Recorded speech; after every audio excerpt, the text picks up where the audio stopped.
Ismael e Isaac.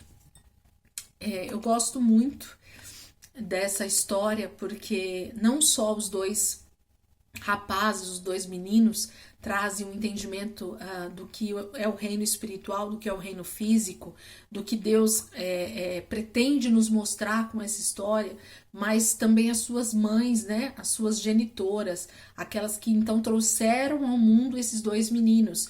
Agar, né, fala de um tipo de atitude, de um tipo de mulher, de um tipo espiritual, de alguém que entende algo no espírito e de alguém que não entende algo no espírito, né? Então, Agar e Sarai falam desses dois tipos de reino, né, espiritual. Mas vamos falar um pouquinho de Ismael e de Isaac. Num outro momento, talvez a gente fale um pouquinho sobre Agar e sobre Sarai. Gênesis 15, versículo 4. Vai lá comigo. Gênesis 15, versículo 4.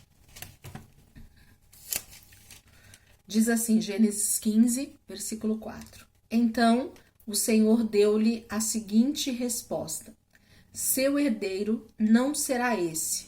Um filho gerado por você mesmo será o seu herdeiro. Então, Deus deixa claro, né, para Abrão de que o filho que seria o seu herdeiro não seria o filho da escrava, não seria Eliezer, que era o seu empregado, né? O seu escravo, não, mas o herdeiro seria, a promessa se cumpriria através de um filho saído dele e da sua esposa, de Sarai, né? Então essa era a promessa, esse era o entendimento que Deus estava trazendo para Abraão. Capítulo 16, versículo 1 ao 4, dessa mesma história. Gênesis 16, do versículo 1 ao 4. Diz assim: ora, Sarai, mulher de Abrão, não lhe dera nenhum filho. Como tinha uma serva egípcia, chamada Agar, disse a Abrão: já que o Senhor me impediu de ter filhos, possua minha serva, talvez eu possa formar família por meio dela. Abrão atendeu a proposta de Sarai. Quando isso aconteceu, já fazia 10 anos que Abrão, seu marido, vivia em Canaã. Foi nessa ocasião que Sarai, sua mulher, lhe entregou sua serva egípcia, Agar. Ele possuiu Agar e ela engravidou. Quando se viu grávida, começou a olhar com desprezo para sua senhora.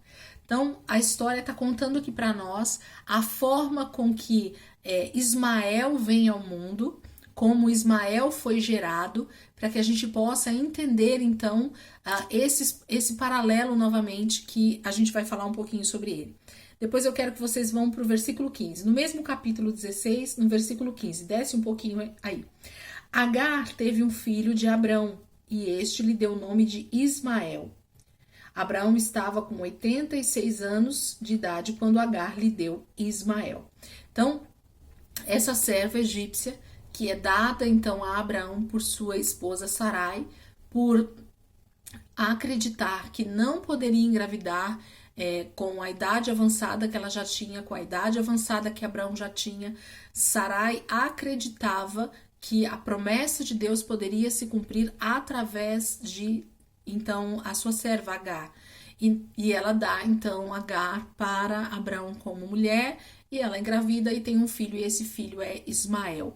Porém, a promessa não era ter um filho gerado através de outra mulher. Não era para ser o escravo Damasceno Eliezer. Não era para ser outra pessoa. A promessa de Deus estava em Abrão e Sarai. Desde o início, quando você vai ler essa história toda, você tem esse relato muito claro de que Deus traz uma promessa específica. Deus traz uma palavra específica e era para Abraão, então, aguardar um momento específico que Deus cumpriria essa promessa.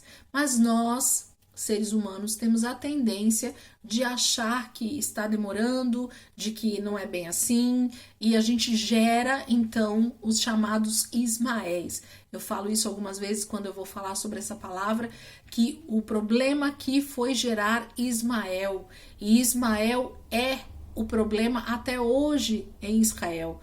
A briga que existe entre esses dois povos até hoje, nós temos o reflexo até hoje. E o que é isso? Novamente, o homem estar em desobediência, desalinhado com o reino de Deus, com o reino espiritual, com as promessas de Deus. Então, todas as vezes que eu decido caminhar por mim mesma, que eu decido fazer as coisas da minha forma, muito provavelmente eu vou gerar Ismael, sendo que o que Deus quer que eu gere é Isaac, é a promessa, é a vontade de Deus para minha vida. Então, mais uma vez, o paralelo espiritual de desobediência e obediência, de crer nas promessas e de não crer nas promessas, de ter dois reinos distintos, né? Uma linhagem totalmente guiada por Deus, que é a linhagem de Isaac, e uma linhagem totalmente desalinhada à vontade de Deus, que é a linhagem de Ismael. Nós não vamos entrar aqui nos pormenores dessas duas linhagens, porque não é o propósito. Mais uma vez eu quero dizer, a aula tem o intuito de mostrar para vocês que esses paralelos espirituais, eles estão em toda a Bíblia. E Deus sempre vai mostrar que o reino físico e o reino espiritual, eles precisam estar alinhados. Então, tanto esse filho que nasceria de Sarai, quanto a promessa de Deus precisava andar alinhado. A Sarai precisava compreender de que aquilo que Deus prometeu, ele faria se cumprir. Ela não precisava intervir na história, ela não precisava gerar Ismael nessa história, porque Ismael traz problemas para a humanidade, ou para o povo de Deus, ou para as promessas de Deus até hoje, porque não era a promessa. A promessa era Isaac, não era Ismael. Então, mais uma vez, o reino separado, aí a gente tem essa distinção do reino físico gerado pelo homem, gerado debaixo de desobediência, e o reino espiritual, de uma promessa cumprida no tempo de Deus, da forma de Deus agir, e o homem, quando ele então atenta para isso, é melhor. Nós temos um outro exemplo desse paralelo, Esaú e Jacó, né? Tá lá em Gênesis 25, 24 ao 34. Vamos pegar Gênesis 25, 24 ao 34. Gênesis 25, do 24 ao 34. Fala sobre essa história também maravilhosa. Gênesis 25, 24 ao 34. Vamos pegar aqui. Diz assim: ao chegar a época de dar à luz, confirmou-se que havia gêmeos em seu ventre. O primeiro a sair era ruivo, e todo o seu corpo era como um manto de pelos, por isso lhe deram o nome de Esaú. Depois saiu seu irmão, com a mão agarrada no calcanhar de Esaú, pelo que lhe deram o nome de Jacó. Tinha Isaque 60 anos de idade, quando Rebeca os deu à luz.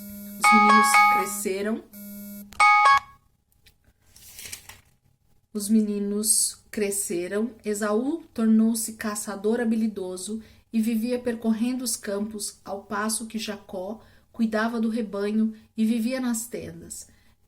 Isaque preferia Esaú porque gostava de comer as suas caças, e Rebeca preferia Jacó.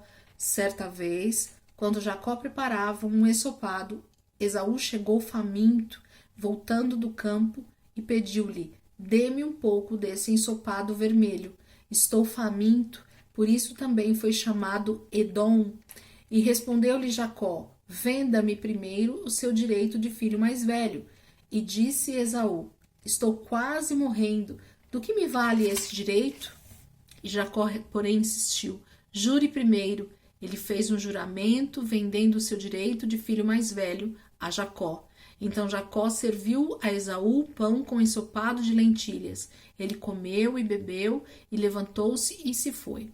Assim, Esaú desprezou o seu direito de filho mais velho. Quando eu olho para a história de Esaú e Jacó, eu vejo desde o ventre Deus trazendo um paralelo maravilhoso sobre o reino espiritual e o reino físico. Elisângela, o que você quer dizer com isso? A Bíblia traz o relato dessa mãe de nações, que era justamente da linhagem de Abraão, que era a esposa, então, agora de Isaac, o filho da promessa. E através desse filho da promessa, Deus está mostrando agora que desse filho da promessa nasceriam dois tipos novamente de nações, dois tipos de pessoas, dois tipos de comportamentos, né? Esaú e Jacó falam de comportamento, falam de nações, falam da promessa de Deus, fala do comportamento humano, fala desse paralelo espiritual entre reino físico e reino espiritual, entre obediência e desobediência, em honrar a Deus e desonrar a Deus, entre obedecer e desobedecer. Então, todos esses paralelos, eles estão a olhos nu, né, na vida de Esaú e de Jacó. E isso é desde o ventre. Então, a palavra fala que Rebeca estava grávida e no final da sua gestação, ou no momento dela dar à luz, ela percebe que não são só um, mas são dois, né, ao nascer ali naquele parto. E a briga já acontecia desde o ventre de Rebeca. Então, percebam que a palavra de Deus, mais uma vez, traz todo o paralelo, traz toda a ilustração para nós do que viria a ser essas duas nações, do que viriam a ser esses dois tipos de povos que nós vamos ter. E quando a gente olha para toda a Bíblia, a gente vai perceber esses dois reinos andando paralelamente, um reino obediente ao Senhor, um reino guiado pelo próprio Deus, escolhido pelo Senhor, e um reino totalmente desobediente, um reino totalmente desfocado da palavra de Deus, para que Deus pudesse mostrar para nós o caminho que Ele gostaria que nós percorrêssemos, a maneira com que Deus gostaria que o homem então procedesse na terra. Diversos exemplos que a palavra de Deus, principalmente no Velho Testamento, traz para nós, queridos. Quando eu leio o Velho Testamento, isso fica muito claro para mim, e eu queria que você se dispusesse a ler, né, todo o Velho Testamento com esse olhar. Você percebe as atitudes de homens e mulheres que estão segundo a vontade de Deus e de homens e mulheres que estão totalmente contrários à vontade de Deus. E a gente percebe tanto caminhar quanto o final dessas pessoas, no que isso vai dar em vida eterna ou em morte eterna, em obediência e bênção ou em desobediência e maldição. Percebe-se isso claramente, e Deus está mostrando esse paralelo para nós, para que nós possamos decidir, olhar para esses exemplos e dizer: o que é que eu quero para minha vida? O que é que eu decido, olhando para a palavra de Deus, para esse manual que Deus deixou para nós, o que é que eu decido para mim? O que é que eu quero para minha vida? O que eu decido obedecer ou não obedecer, né? Ou desobedecer? Então, esses paralelos, eles ficam aí muito claros para nós. E voltando para Esaú e Jacó. Então, desde o ventre, Rebeca tem esses dois meninos brigando. Ela percebia esse alvoroço já dentro do próprio ventre, a palavra fala, né? E na hora de nascer, há essa briga desses dois meninos no ato do nascimento. Jacó quer sair primeiro, mas Esaú entra na sua frente, nasce. Então a gente percebe essa luta espiritual entre luz e trevas novamente, um paralelo Deus trazendo aí. Por quê? Porque Jacó fala de alguém que é temente a Deus, de alguém que se torna obediente, e tantas pessoas talvez levam Jacó para um outro lado da história que eu não gosto muito, porque quando você examina as escrituras, você percebe que Jacó não é nada daquilo que muitos pregadores pintaram ele, né? Como a palavra Jacó não quer dizer enganador, não quer dizer nada disso que as pessoas pintam. Então, muito cuidado com essa teologia que leva Jacó para um lugar onde ele não é o exemplo aqui para nós. Então, Jacó é o lugar de alguém que persegue a bênção, persegue a primogenitura, persegue a unção que existia na vida do seu irmão. Então, é alguém que, mesmo sem merecer, busca insistentemente o favor de Deus. Será que eu e você estávamos nessa condição de não termos condições de chegar na bênção, mas pela graça e pela misericórdia de Deus nós alcançamos? Então, para mim, Jacó tem muito mais a ver com bênção, com obediência, com o favor de Deus, com aquele povo que Deus escolheu para então trilhar o caminho que Deus tinha para o seu povo, do que Esaú. Esaú, desde o princípio, ele briga sim por um lugar, que é o lugar da primogenitura, de ter a bênção de Deus, porque o primogênito era isso, ele era o detentor da bênção, né, o detentor de toda a herança que o pai tinha. Então, Esaú é esse exemplo, né, de que nasce primeiro e que tem esse direito à primogenitura, porém, desde o início, as atitudes de Esaú não combinam com aquilo que ele era. Então, olha o paralelo entre reino espiritual e reino físico novamente, né? Não combina. As atitudes de Esaú não combinavam com o seu lugar no reino espiritual. No reino espiritual, ele era aquele que detinha a herança, detinha o direito da primogenitura, era aquele que a bênção do Pai, a bênção de Deus estaria sobre ele, sobre a sua descendência, mas desde o início ele não dá muito valor a isso. E esse caso do ensopado de lentilha fica claro, porque em momento algum Jacó engana o seu irmão, como muitas pessoas falam. Leia a passagem atentamente e você vai perceber que Jacó pede, então, para que ele venda o seu direito de primogenitura. E seu irmão vende, ele negocia isso com Esaú, com Jacó, e vende isso por um prato de lentilha. Então, o errado nessa história é aquele que tem o direito e vende o seu direito por um prato de lentilha, e não aquele que tenta negociar isso porque deseja muito esse direito da primogenitura. Jacó, ele é um perseguidor da bênção de Deus. Então, Jacó é esse paralelo daquele que, mesmo sem merecer, mesmo sem ter o direito, persegue a bênção de Deus. Então Deus mostra esse paralelo espiritual em todo o tempo para nós, na vida de Jacó. Em contrapartida, mostra também um homem que faz pouco caso do seu direito de primogenitura, o vende por um prato de lentilha, em seguida depois ele vai ter outra atitude com o irmão, e mais uma vez ele não faz pouco caso desse direito, a herança que ele tinha. Então, assim, a gente vai perceber dentro desse paralelo desses dois irmãos, mais uma vez, o que é alguém que está atento ao reino espiritual, à vontade de Deus, e aquele que não está. Então, mais um paralelo visível para nós do reino físico, do reino espiritual, se mostrando para nós naquilo que Deus quer nos ensinar, nos falar, compartilhar conosco um entendimento dentro da palavra, ok? E aí a gente vai para um exemplo muito forte dentro da palavra de Deus também, que é Saul e Davi, né? 1 Samuel 8. Abram lá comigo, 1 Samuel, tá lá um pouquinho mais na frente. 1 Samuel, capítulo 8, a partir do verso 1. 1 Samuel, capítulo 8, a partir do versículo 1.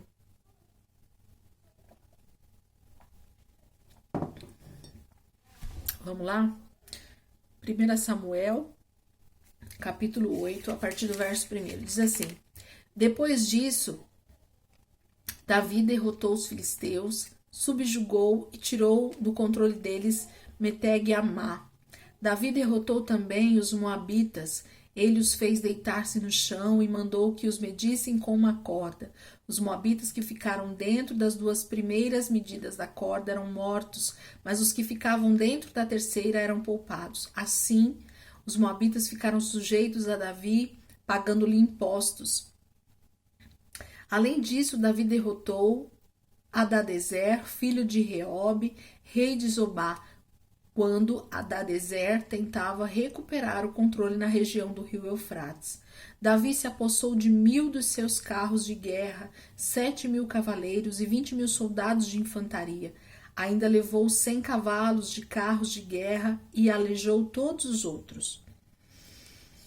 Quando os arameus de Damasco vieram ajudar Hadadezer, rei de Zobá, Davi matou 22.000 deles. Em seguida, estabeleceu guarnições militares no reino dos arameus de Damasco, sujeitando-lhes a pagarem impostos. E o Senhor dava vitória a Davi em todos os lugares onde ia. Davi também levou para Jerusalém os escudos de ouro usados pelos oficiais de Hadadezer, de Tebá e Berotai, cidades que pertenciam a Hadadezer. O rei Davi levou grande quantidade de bronze. Quando Tou, rei de Amate, soube que Davi tinha derrotado todo o exército de Hadadezer, enviou-lhe seu filho Jorão ao rei Davi para saudá-lo e parabenizá-lo por sua vitória na batalha contra Hadadezer, que tinha estado em guerra contra Tou. E com Jorão mandou todo tipo de utensílios de prata, de ouro e de bronze. O rei Davi consagrou esses utensílios ao Senhor, como fizera com a prata e com o ouro tomados de todas as nações que havia subjugado, Edom e Moabe, os amonitas e os filisteus e Amaleque. Também consagrou os bens tomados de Hadadezer, filho de Reobe, rei de Zobá. Davi ficou ainda mais famoso ao retornar da batalha em que matou 18.000 edomitas no Vale do Sal. Ele estabeleceu guarnições militares por todo o território de Edom, sujeitando-os todos os edomitas. O Senhor dava vitória a Davi em todos os lugares onde ia. Davi reinou sobre todo Israel, administrando o direito e a justiça de todo o povo. Joabe, filho de Zeruia, era comandante do exército. Josafá, filho de Ailiúde, era o arquivista real. Zadok, filho de Aitube, e Aimeleque, filho de Abitar, eram sacerdotes. Seraias era secretário. Benaia, filho de Joiada, comandava os queretitas e peletitas, e os filhos de Davi eram sacerdotes.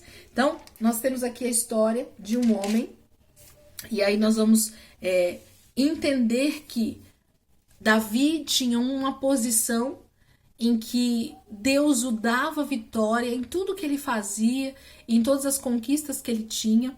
Em contrapartida, nós temos um rei, que é o rei Saul. Depois eu vou ler uma passagem com vocês também sobre ele, em que Saul, desde o início do seu reinado, desde os primeiros passos que ele dá, ele desobedece às ordens que Deus dá. E aí, mais uma vez, Deus vai mostrando esse paralelo durante todo o reinado de Saul e depois no reinado de Davi. Deus vai mostrando a diferença que existe entre alguém que é guiado por Deus e reina debaixo dessa autoridade de Deus e busca sempre a direção de Deus em tudo que vai fazer. Em contrapartida, o rei Saul, que em todo tempo agia por conta própria, todas as vezes que Deus dava uma ordem, ele desobedecia a ordem de Deus naquilo que Deus fazia, ia à frente do sacerdote e sacrificava. Tudo que estava fora da direção era o que Saul fazia, e tudo que estava dentro da direção de Deus era o que Davi fazia. Então nós temos mais uma vez um paralelo claro para nós a respeito de vida guiada pelo Espírito e vida guiada pela carne, vida guiada por Deus e vida guiada por si próprio. Então, Deus vai mostrando, para nós em toda a palavra, ele vai colocando essas demonstrações de homens que são guiados por ele, de homens que não são guiados por ele, mostrando o que a humanidade, o que os homens têm a opção de fazer, de ser então guiados por Deus e terem a bênção e todo o cuidado de Deus durante a sua vida e depois, posteriormente disso, a vida eterna, ou literalmente eu decidi andar por conta própria, decidi por andar por mim mesmo e colher as consequências disso, inclusive as maldições e o castigo eterno, né? Então, para mim, entender o reino espiritual, entender alguém guiado pelo Espírito, entender alguém guiado pela sua própria carne, pela sua própria vontade, faz com que eu entenda e ande melhor diante de Deus, no entendimento do que Deus quer. Porque em toda a palavra nós vamos perceber essa diferença nítida entre homens e mulheres guiados pelo Espírito e homens e mulheres guiados pela sua própria carne, pela sua própria vontade, pelos seus próprios anseios de vida, né? Então, Deus vai deixar isso muito claro para nós dentro da palavra, esses dois tipos de pessoas, para que nós possamos, então, decidir de que lado nós vamos estar, decidir a quem nós vamos obedecer, a Deus ou ao pai deste mundo, né? O diabo. A obediência ou a desobediência, a bênção ou a maldição, a vida ou a morte, luz ou trevas, né? Então, todo o tempo esse paralelo espiritual ele é apresentado para nós em atitudes, em situações, em homens, em nações, né? Em atitudes individuais, em atitudes coletivas, em todo o tempo. Isso é mostrado para nós de forma muito clara e muito objetiva. Por último, eu quero ler com vocês uma passagem que está em 2 Coríntios 4,16, que vai falar sobre Paulo descrevendo para nós um outro paralelo, que é o que nós precisamos principalmente entender hoje. Então, toda a Bíblia, de Gênesis a Apocalipse, ela vai mostrando esse paralelo de reino espiritual e reino físico. E aqui não é diferente. Paulo vai nos mostrar também a diferença entre o homem interior e o homem exterior. 2 Coríntios 4:16. 2 Coríntios 4:16. 2 Coríntios 4:16. Diz assim: por isso não desanimamos, embora exteriormente estejamos a desgastar-nos, interiormente estamos sendo renovados dia após dia. Vou repetir, versículo 16. Por isso não desanimamos, embora exteriormente estejamos a desgastar-nos, interiormente estamos sendo renovados dia após dia. O apóstolo Paulo está dizendo com todas as letras ali para nós, mostrando esse paralelo claro entre a matéria, entre o reino físico e o reino espiritual. E aí ele diz que ainda que o homem exterior esteja se deteriorando, esteja se desgastando por causa da idade, por causa das doenças, por causa das situações que acontecem na nossa vida, que fazem com que o nosso corpo se desgaste naturalmente com o passar do tempo, com o passar da idade, ele diz que algo está acontecendo contrário a isso, que é o nosso homem interior, ele se renova a cada dia. Então, Paulo deixa claro para nós de que o exterior não se compara ao interior. O exterior é algo que infelizmente vai se desgastar por causa desse mundo caído, desse mundo em pecado, da destruição que aconteceu com o homem por causa do pecado.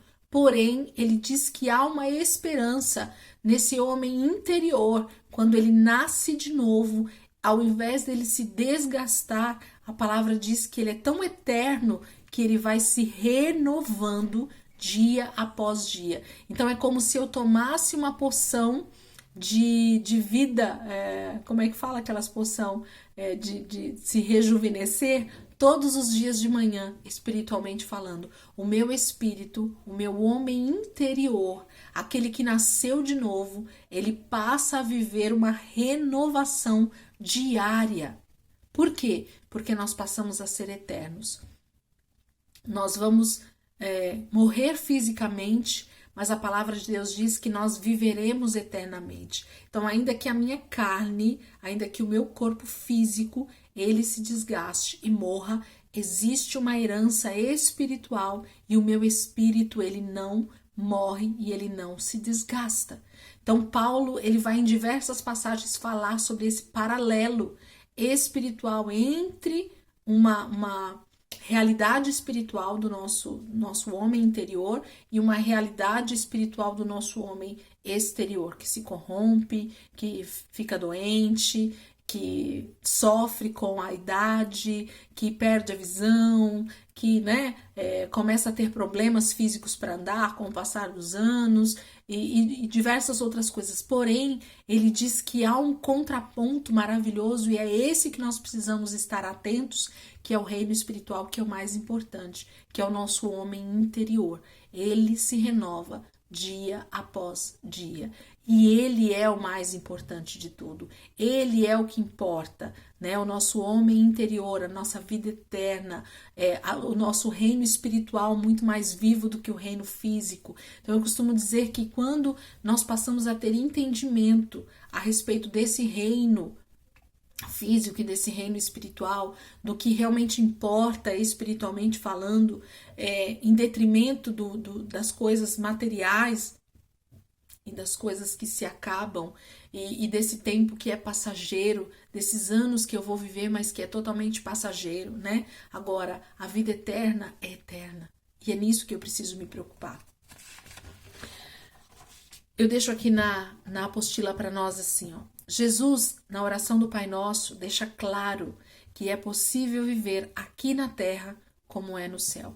Então Jesus já começa a nos mostrar, através da oração que ele ensina aos seus discípulos, qual é esse entendimento que nós devemos ter. Ele diz assim: venha o teu reino, faça-se a tua vontade, assim na terra como no céu. Então, o que Jesus está pedindo para que a cada dia nós venhamos orar e venhamos a decidir e venhamos a começar a viver desde já é o céu na terra. Infelizmente, como a terra foi corrompida pelas trevas, e nós precisamos então entender que a luz precisa subjugar as trevas, então nós precisamos ter esse entendimento de que nós, como filhos da luz, é que precisamos trazer o céu para a terra. A vida espiritual, ela precisa estar mais viva do que a vida da nossa carne. O nosso homem interior, ele precisa sobressair do nosso homem exterior. A nossa vida com Deus, ela precisa ser muito mais entendida, muito mais praticada do que uma vida natural aqui nessa terra. Por quê? Porque o que vai valer para a eternidade é uma vida no Espírito, é uma vida santificada em Deus, é uma vida voltada para a vontade de Deus, é uma vida guiada pelo Espírito Santo. E não uma vida simplesmente terrena, onde eu nasço, vivo a minha vida, me caso, compro uma casa, compro um carro, morro e acabou. Não. O que Deus deseja para nós vai muito além desses 60, 70, 80 anos de vida que o homem tem. Paulo nos afirma diversas vezes que podemos viver a plenitude da vida espiritual quando nascemos de novo. O nosso homem interior passa a ter vida, e com isso eu começo a viver uma vida em uma realidade espiritual. Antes morta, mas agora em Cristo, mais viva do que nunca. Deixar de viver essa realidade é deixar de usufruir tudo o que Deus tem preparado para nós. Então, o intuito dessa lição, o que eu quis mostrar para vocês a respeito de toda